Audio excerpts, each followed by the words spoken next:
Good evening, guys and gals, and welcome back to another edition of Are You In? Uh, Tonight I am reviewing another album from 2018, and this one is going to be entitled Man of the Woods by Justin Timberlake. Now, for those of you who don't know who Justin Timberlake is, he is a singer songwriter and record producer from Memphis, Tennessee. He rose to fame as one of the members of NSYNC. Probably that's where he's best known for, though he has had a productive solo career. His previous albums include Justified in 2002, Future Sex/Love Sounds 2006, and the 2020 Experience Parts 1 and 2 in 2013. So I have heard most of his singles, at least up until the 2020 Experience, and I wholeheartedly loved the 2020 Experience. It was the first one was my number 2 album of the year in 2013, and basically was the number 1 album for the most part until I decided after listening to Daft Punk's Random Access Memories over again that Random Access Memories had to be number 1. The second part wasn't as good as the first part, but it still made my top 20. I haven't listened to the other albums in general, but this particular one made me very, very, very excited for this particular album. Though my excitement started to dwindle as I started hearing some of the songs. When I first heard that he was going back to his roots, made me a little bit nervous. Then I listened to Filthy, and that made me even more nervous because I have no idea what that song is. And, but I promised myself that I would listen to this CD. So, how do I like it? We're just going to be ranting for a while. So, how do I put this nicely? This isn't a good album, everybody. This is not. First off, there aren't a lot of positives. So I'm just going to go over things that could have done better and negative things in general. So first off, the biggest problem with this CD is it's 16 songs. Now, 2020 Experience was condensed into two 10-track albums, and that worked out very well because even with those 10-track albums, it was, I want to say, like 50 minutes for each one of them. They were long albums, but it worked out because you were able to let this music breathe. You gave it a little bit of time, and it made each album feel like every one of its songs was its own thing. Like, I love the first part because it has so many great songs with so many different feels and so many interesting harmonies and chord progressions. And the second one is even more spastic when it comes to its feels. You get something like Cabaret, which is more of a chill song, and then you get, Not a Bad Thing, which is its most radio-friendly song, most pop song, but still has some awesome harmonies in there. You have Amnesia, which at the beginning feels like this Pirates of the Caribbean song. And that's not to mention even the first part. Blue Ocean Floor, one of the most beautiful songs on that album. It doesn't have a lot when it comes to harmony. But like all around, almost every one of the songs were interesting, even if they weren't always great. Here is not the case. We start with Filthy, and Filthy, I have no idea what that song is supposed to be. I don't understand why this is on the album. He's saying he's going back to his roots, and yet it feels more robotic, more hip-hop than it's supposed to be, you know? And the way that he sings it is very annoying, and there aren't that many salvageable moments on this song. You get another single, Supplies, which is what sounds like his journey into trap music, and again, that's not his roots. So why does he have that? It's not a good song either, and that bridge does not save it. You have the song Man of the Woods, which is another single and another one that just feels lackluster. The melody is one of the worst ones on the album, and again, another one where the bridge does not save it. Though it's funny that a lot of his bridges sound more interesting than the verses and choruses that he puts together. And weirdly enough, on Man of the Woods, that particular song, the harmonies sound very weird, like they're not mixed very well, and I don't understand why that's the case. So, just all in all, the singles themselves aren't great. There is one more single, is "Say Something," and it's my favorite. It's kind of my favorite song on the album, if you were to call it that. Though it has some of the worst lyrics on the album, if not some of the worst lyrics in general that I've ever heard. And yes, I have covered this song. You probably saw me cover it, but it's more the fact that it is catchy rather than good. And I just wanted to get it out of my head. And it's sad for me because Chris Stapleton was someone that I covered last year on my top 50 album 2017, where he was just outside the top 10 because Chris Stapleton has an amazing country voice and some very interesting arrangements and songs, and the way that he approaches them give it a lot of emotion, and his talents are not suited for this song. And it's sad. It could have been so much better. And what even made me more frustrated was that the one that I've been listening to was the YouTube video where he does it in some sort of church, and it looks really cool. And I actually look into how much of that is the real song, and a little bit of it is, but the harmonies aren't there. The stops of music aren't there, and it's just another one where it could have been much better than what it is, and it falls flat on parts. And that's maybe the best song on the album. So the singles aren't great. So I don't understand the radio approach to it, and it makes me even more frustrated when I hear it at my work and I hear all four of these singles, and none of them are great. None of them stand out compared to so many other great songs in the past. Even "Suit and Tie," which isn't one of his best singles, at least for what I believe, it's still miles better than anything on this album, and that's saying something. No pun intended. And even still, that's four of the songs, and it doesn't get much better from there. The best song, other than that, is probably "Wave," and it's fun. It has some interesting chord progressions. You get a song that has D minor, E minor, G minor, F in the verse, and then end chorus, and then you have a bridge part that's B flat, C minor, B flat, C minor, B flat, C minor, A minor in the bridge. So you get a little bit of interesting chord progression, which is something that was on so many songs in the 2020 experience. This is the only ones where there's something truly, truly interesting to it, and it's fun. It's like a small, it's a quick, fun song about getting away from it all and having fun.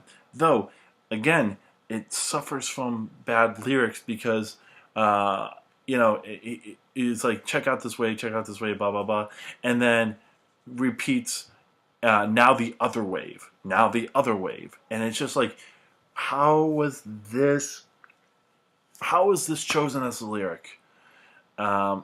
It's baffling to me. Another good one, I would say "Morning Light" is fun.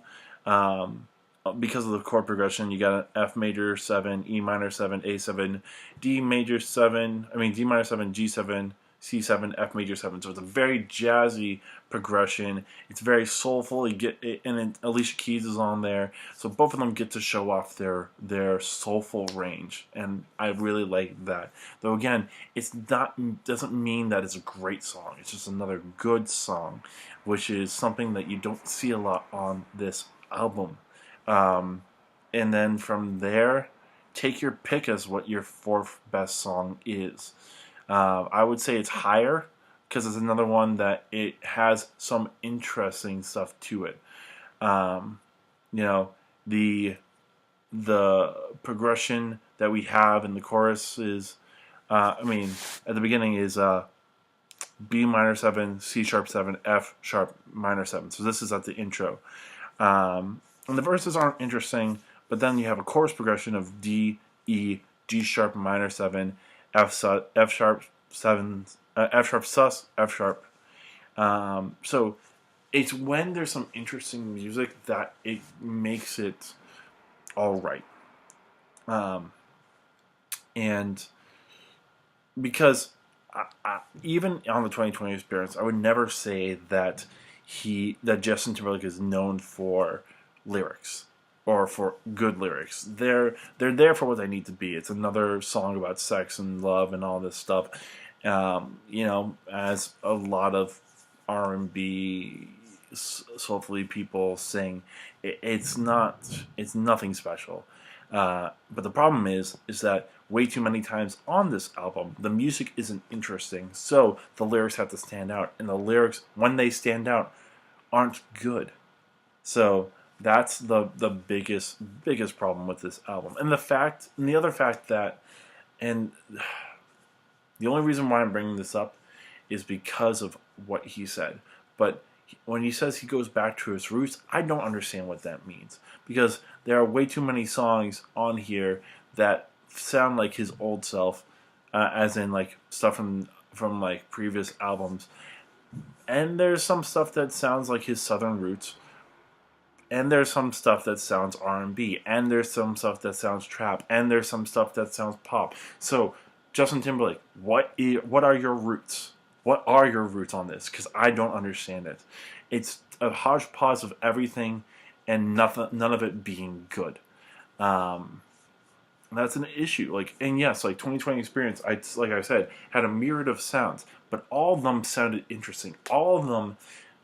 So the way I put it, if I remember correctly, when I was reviewing these albums, is yes, there's only 10 songs or 9 songs on here, but the way that these songs were arranged, there's a part where it's not done after the first part, and yeah, sometimes it turns into 6 or 7 minute songs, but it feels like more of it being 2 songs in one on each one. So instead of 9 songs or 10 songs that are 50 minutes, you get 18 songs. It's sometimes or 20 songs. Sometimes it feels like that, and all of them were so interesting to listen to, and it makes me so sad that this is the case of what we have, because it's 16 songs, and you, for the most part, it feels like you're sludging through every single one of them.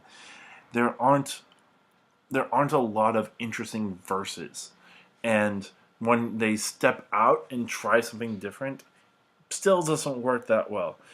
So Midnight Summer Jam has a really cool feel, some awesome drums, and awesome rhythm guitar part, but their way of branching out in the middle of the song is a harmonica solo, and it's just 4 times repeating the same idea and then adding another harmony part. It's not great. It's not. And it's like, I don't understand why the CD came out the way it did. There's just so many bad songs.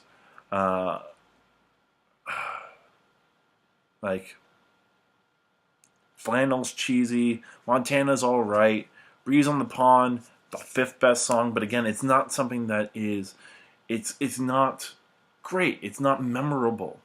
Living Off the Land almost sounds like a slave song. And I'm sorry to call that out the way it is, but it does. It just sounds like something that would be like Hi Ho from Snow White, but with a little bit more muscle to it. And it doesn't sound great. The hard stuff, I can't remember what that song sounds like. That's how mediocre it is. And then Young Man, again, another just mediocre song. So it's just so sad to me because I really like I said, I really like 2020 Experience. One point in time, I said that I would have loved to looked at to arrange every single track as an a cappella song because they're so cool. They have so many harmonies. They have so many interesting parts. Um, and eventually, I will still do that. I think the ones I have so far is not a bad thing, and I still would like to get the other ones done. But like compared to this, compared to Man of the Woods, there's nothing on that CD that makes me like I want to come back for it. And that's sad to say because I do like Justin Timberlake. I was super excited for this. This is the worst CD I've heard so far. This is the most disappointing CD I've heard so far. I can't recommend this to anybody. There's no one. There's so many different ideas that just don't come together. There's so many songs that are just lackluster. And the biggest problem is that most of these songs are 4 minutes or more. So not only are they bad, but they have the sin of being bad and long, which was not a thing in the previous album because, like I said, the songs changed throughout and made them interesting. This is just it doesn't go anywhere. The verse ideas aren't great. The chorus ideas are basically the verse ideas. The bridges somehow are the more interesting parts in these songs, and they never last. And when you get to the bridge, it's like I don't care that you have a new idea. It's I've been listening to the verse and chorus. None of these sound great, so why should I spend time on the bridge? I'm so angry that this is so bad. Uh, don't listen to this. Don't listen to this. Don't even listen to the singles. The singles aren't great. If I was to recommend a song, Wave maybe, but even the songs that I recommend, the lyrics are horrible. They're I can't. I can't recommend this to anybody. If you want to take a look, go for it. Be my guest, but don't say I didn't warn you. I would say honestly, instead of listening to this album, listen to the 2020 Experience again because it's so much better. Don't waste your time. Don't waste your money. Just listen to better music. All right. So that's my review on it. God. Ugh. Anyways, if you enjoy what I do, leave a like. Let me know how much you enjoy what I'm talking about. Comment on other albums you would like me to listen to, or things I could have done better, or even your take on this album. Maybe I'm wrong. Maybe you think it's good. Share it with your friends. Let them see my anger. Subscribe to the channel so you can see more album reviews like this, and just keep in touch with what I'm doing. This is surprising that in a year where Mania dropped, which was a disappointing CD to me, that this is even more disappointing. And I do. It's just we'll see what happens. This will probably be the worst album of the year for me, or at least the most disappointing. But we'll see what happens. But in the meantime, next week, I have something special planned. I have actually 3 album reviews that I'm going to be doing with special guests. So they're all from 2018, so all new stuff, including something that just dropped on Friday, and also one that dropped last Friday. So not going to let you know what they are, just saying that there's going to be some really cool stuff. So keep your eyes posted on that, and until then, I'll see you in the next video. Peace.